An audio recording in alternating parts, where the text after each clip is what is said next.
मोदी मंत्रिमंडल में मंगलवार को 19 नए मंत्रियों को शामिल किया गया तो प्रकाश जावड़ेकर को कैबिनेट मंत्री के रूप में प्रमोशन दिया गया।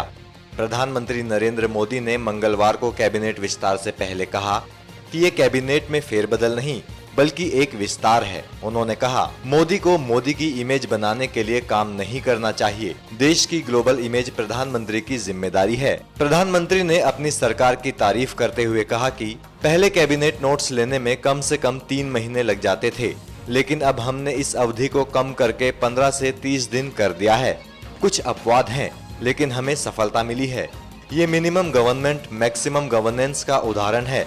हमने लाल फीताशाही को कम किया है। काम का बीमारू माहौल खत्म हो गया है और अब एक टीम के तौर पर काम शुरू हो चुका है। नरेंद्र मोदी कैबिनेट विस्तार से पहले कुछ पत्रकारों से 7RCR में बात कर रहे थे। जब उन्होंने ये बातें कही, नरेंद्र मोदी ने विकास और सुरक्षा पर काफी जोर दिया। बतौर प्रधानमंत्री मेरे लिए विकास और सुरक्षा सबसे अहम बिंदु है। मोदी को मोदी की इमेज के लिए काम नहीं करना चाहिए। ये प्रधानमंत्री का दायित्व है कि वो भारत की वैश्विक स्वीकार्यता को और बढ़ाए। प्रधानमंत्री ने अपनी सरकार में बढ़ती बेरोजगारी के सवाल पर भी जवाब दिया। उन्होंने कहा, बेरोजगारी बढ़ने की बात पूरी तरह सही नहीं है। उन्होंने कहा, हमारे ताज़ा फैसलों को देखें। अब देश में मॉल्स 24 घंटे खुले रह सकते हैं, लेकिन छोटी दुकानों को साप्ताहिक छुट्टी की जरूरत थी। इस फैसले से रोजगार के अवसर पैदा होंगे, लेकिन ये सरकारी आंकड़े में नहीं दिखेगा।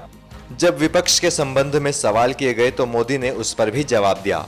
नरेंद्र मोदी ने कहा, हमने विपक्ष के साथ अच्छे कामकाजी संबंध बनाने के लिए पर्याप्त प्रयास किए हैं। हमने ये सुनिश्चित किया कि संसद चलती रहे। हमने सत्र में कई बड़े विधेयक सदन में पेश किए। हम हमेशा प्रयास करते रहते हैं। सरकार को बड़ी भूमिका निभानी है। हम सबको साथ लेकर चलने की कोशिश करेंगे। नरेंद्र मोदी के कैबिनेट विस्तार से पहले ये सारे बयान कैबिनेट में जुड़े नए मंत्रियों के लिए प्रेरणादायक तो हैं ही, साथ ही जनता को भी अब ज्यादा बड़ी टीम मिली है जो ज्यादा अच्छा काम करेगी। NMF न्यूज की रिपोर्ट।